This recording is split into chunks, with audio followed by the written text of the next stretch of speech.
Assalamualaikum warahmatullahi wabarakatuh. Yang terhormat Ibu Susan Berdaneta Stefani selaku dosen pengampu mata kuliah Bahasa Indonesia, izinkan saya memperkenalkan diri saya terlebih dahulu. Nama saya Putri Rismayati dengan NIM 3312101000. Saya dari mahasiswa D3 Manajemen dari Universitas Mercu Buana, ingin mempresentasikan makalah ilmiah yang berjudul Bahasa Indonesia dalam Pembangunan Bangsa. Latar belakang. Sejak dahulu, bangsa Indonesia dikenal sebagai bangsa yang multikultural dan sekaligus juga multilingual. Hal ini berarti bahwa setiap suku atau kelompok etnik mempunyai tradisi dan kebudayaan sendiri, termasuk keanekaan bahasanya. Bahasa-bahasa kelompok etnik tersebut atau lebih dikenal sebagai bahasa daerah, selain dituturkan dan didukung oleh jumlah kelompok penutur yang sangat variatif, juga memiliki wilayah yang tersebar luas. Tersebarnya bahasa daerah tertentu ke wilayah lain di Nusantara tentunya memungkinkan terjadinya persaingan antar bahasa daerah tersebut. Hal ini perlu disikapi secara serius oleh para pengambil kebijakan. Dalam hal ini pemerintah. Kalau dibiarkan pergesekan antar bahasa daerah tersebut dikhawatirkan akan menjadi pemicu disintegrasi. Rumusan masalah yang pertama, jelaskan bagaimana kedudukan bahasa Indonesia. Dan yang kedua, bagaimana fungsi bahasa Indonesia dalam pembangunan bangsa.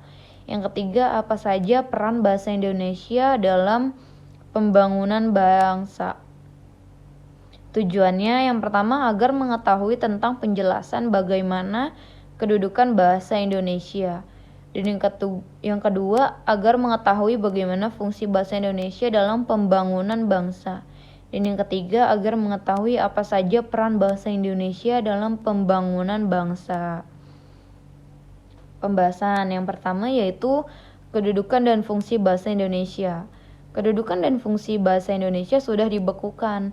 Pembekuan itu terjadi sejak dilaksanakannya Seminar Nasional Bangsa dan Sastra Indonesia di daerah Jakarta tahun 1975.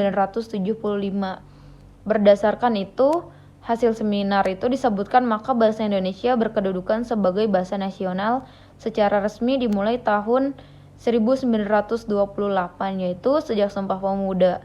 Sejak itulah bahasa Indonesia diakui sebagai bahasa nasional oleh seluruh bangsa Indonesia.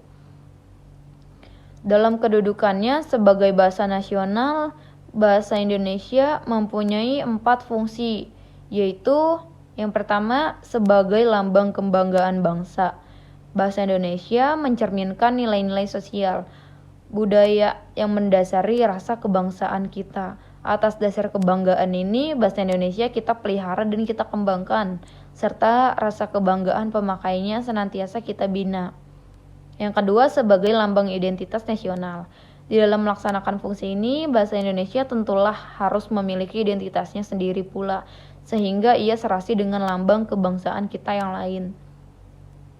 Bahasa Indonesia dapat memiliki identitasnya hanya apabila masyarakat pemakaiannya membina dan mengembangkannya sedemikian rupa, sehingga bersih dari unsur-unsur bahasa lain. Dan yang ketiga sebagai alat perhubungan antar suku, antar daerah, dan antar budaya.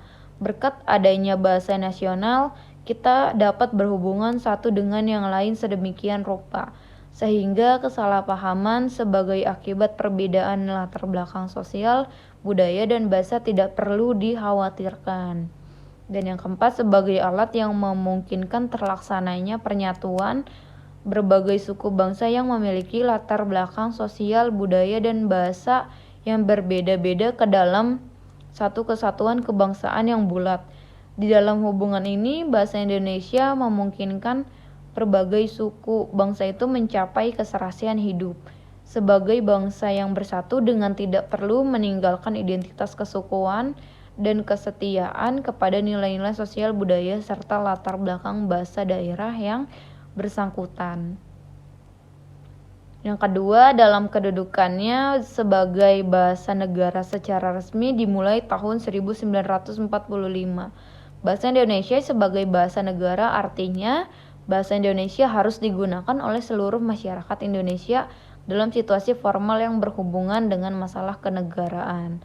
Sebagai bahasa negara, bahasa Indonesia juga mempunyai 4 fungsi, yaitu yang pertama sebagai bahasa resmi pemerintahan, yang kedua sebagai bahasa pengantar di dunia pendidikan, yang ketiga sebagai alat perhubungan pada tingkat nasional untuk kepentingan perencanaan dan pelaksanaan pembangunan bangsa, dan yang keempat sebagai alat pengembangan kebudayaan, ilmu pengetahuan, dan teknologi. Fungsi bahasa Indonesia dalam pembangunan bangsa. Kedudukan dan fungsi bahasa Indonesia sebagai bahasa negara telah menempatkan bahasa Indonesia sebagai bahasa ilmu pengetahuan, teknologi, dan seni atau ipteks. Ipteks berkembang terus sejalan dengan perkembangan yang terjadi dalam kehidupan masyarakat dan bangsa Indonesia. Perkembangan ipteks yang didukung oleh perkembangan teknologi komunikasi dan informasi seperti internet, email, e-sains, e-commerce, TV, edukasi, dan lain-lain. Bahasa Indonesia hingga kini menjadi perisai pemersatu yang belum pernah dijadikan sumber permasalahan oleh masyarakat. Pemakaiannya yang berasal dari berbagai ragam suku dan daerah.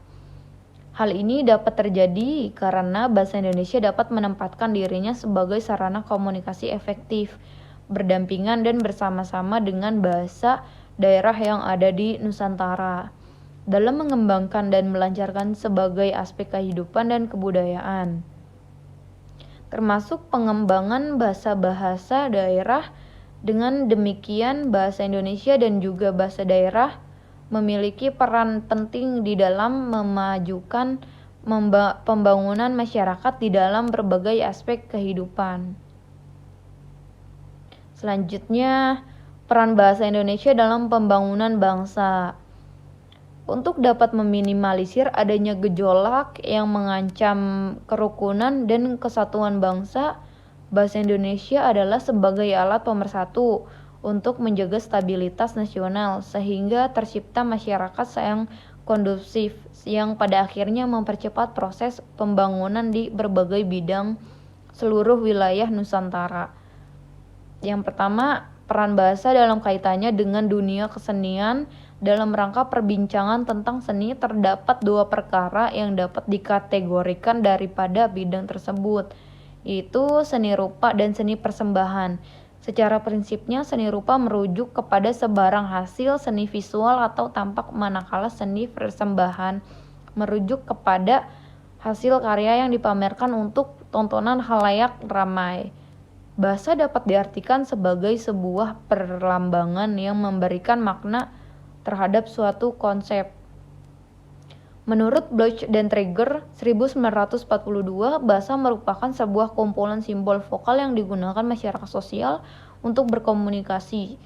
Secara asas bahasa Indonesia digunakan manusia untuk berhubungan antara satu sama lain. Meskipun begitu, lewat sistem bahasa, para pengkaji berupaya untuk mengenal sistem kehidupan budaya, adat, dan kosmologi masyarakat tersebut.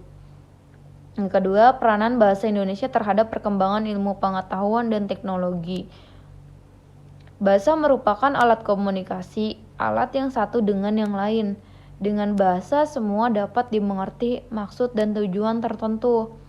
Selain itu, bahasa juga digunakan untuk menyampaikan sesuatu hal, gagasan, atau pendapat, ide kepada orang lain agar bisa memahami apa yang kita inginkan.